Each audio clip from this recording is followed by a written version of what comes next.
Good morning friends, welcome to Dattavani world.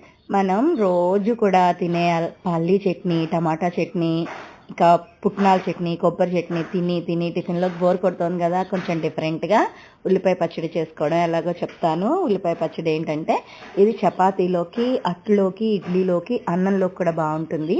ఇది ఎలా చేయాలంటే 4 మీడియం సైజు ఉల్లిపాయలను తీసుకొని వాటిని శుభ్రంగా కడిగి సన్నగా పొడుగ్గా ముక్కలుగా కట్ చేసుకోవాలండి.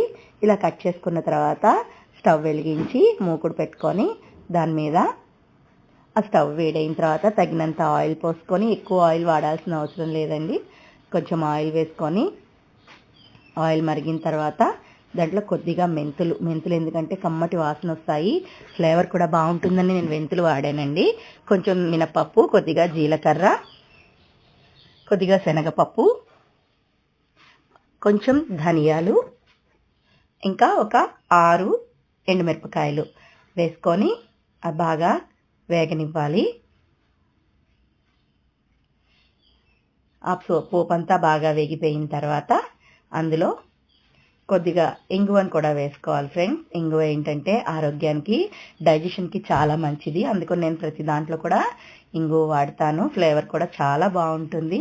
పోపు బాగా వేగిపోయిన తర్వాత అందులో మనం ముందుగా కట్ చేసి పెట్టుకున్న ఉల్లిపాయ ముక్కల్ని వేసి బాగా కలిపి పెట్టుకోవాలి. కొద్దిగా చింతపండును కూడా వేసుకోవాలి. తగినంత ఉప్పు కూడా వేసుకున్న తర్వాత బాగా కలిపి పెట్టుకోవాలి. తర్వాత ఏంటంటే ఆ ఉప్పు అనేసరికి పింక్ సాల్ట్ అందరూ వాడుతున్నారండి. పింక్ సాల్ట్ ఆరోగ్యానికి మంచిది.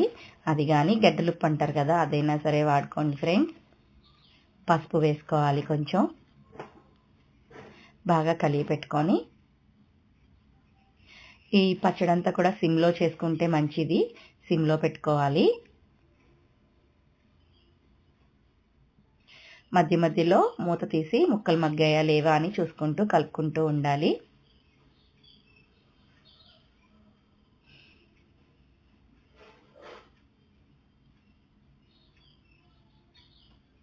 ఇలా మగ్గితే చాలండి, పూర్తిగా రోస్ట్గా వేయకూడదు. అప్పుడు ఏం చేయాలంటే స్టవ్ కట్టేసుకొని మనం ఒక ప్లేట్లోకి ఈ ముక్కల్ని తీసుకొని చల్లారి పెట్టుకోవాలి. ఈలోగా పోపు పెట్టుకోవాలి. చిన్న పోపుల మూకుడు తీసుకొని అది వేడైన తర్వాత అందులో కొద్దిగా ఆయిల్ వేయాలి. ఎక్కువ ఆయిల్ ఏం పట్టదండి, కొంచెం ఆయిల్ వేసుకోవాలి. ఆయిల్ వేడైన తర్వాత అందులో కొద్దిగా శనగపప్పు, మినప్పప్పు, జీలకర్ర, ఆవాలు, ఒకటే ఎండుమిరపకాయ. ఎందుకంటే ఆల్రెడీ మనం ఉల్లిపాయ ముక్కల్లో అన్నీ వేసుకున్నాం కాబట్టి పోపు ఫ్లేవర్ కోసం మాత్రమే కొంచెంగా వేసుకోవాలి. ఆ పోపు బాగా వేగిన తర్వాత ఇందులో కూడా కొద్దిగా ఇంగువ వేసుకోవాలి. ఇంగువ మీకు నచ్చకపోతే స్కిప్ చేయొచ్చు. ఇప్పుడే కరివేపాకు కూడా వేసుకోవాలండి. నా దగ్గర కరివేపాకు లేక నేను వేయలేదు. కరివేపాకు వేసుకుంటే బాగుంటుంది. పోపు బాగా వేగిపోయింది. తర్వాత ఉల్లిపాయ ముక్కలు చల్లారిపోయాయండి. వీటిని మనం మిక్సీ చేసుకోవాలి. మిక్సీ జార్లోకి ట్రాన్స్ఫర్ చేసుకుందాం ఈ ముక్కలన్నిటిని.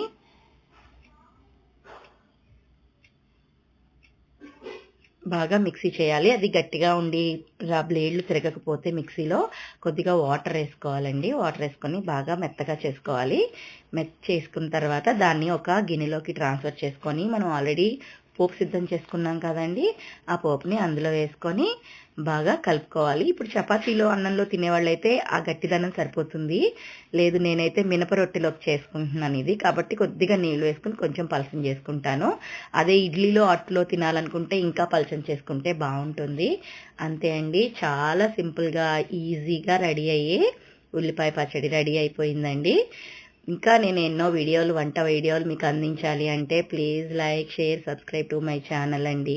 నన్ను సపోర్ట్ చేసే కదా ఇంకా కొత్త వంటలు చేస్తూ ఉంటాను. నా వంటల్లో ఎందులో కూడా అల్లం వెల్లుల్లి పేస్ట్ ఉండదు. తక్కువ ఆయిల్తో, తక్కువ ఉప్పు కారాలతో హెల్దీగా ఉండే ప్యూర్ వెజిటేరియన్ వంటలు చెప్తాను ఫ్రెండ్స్. బాయ్.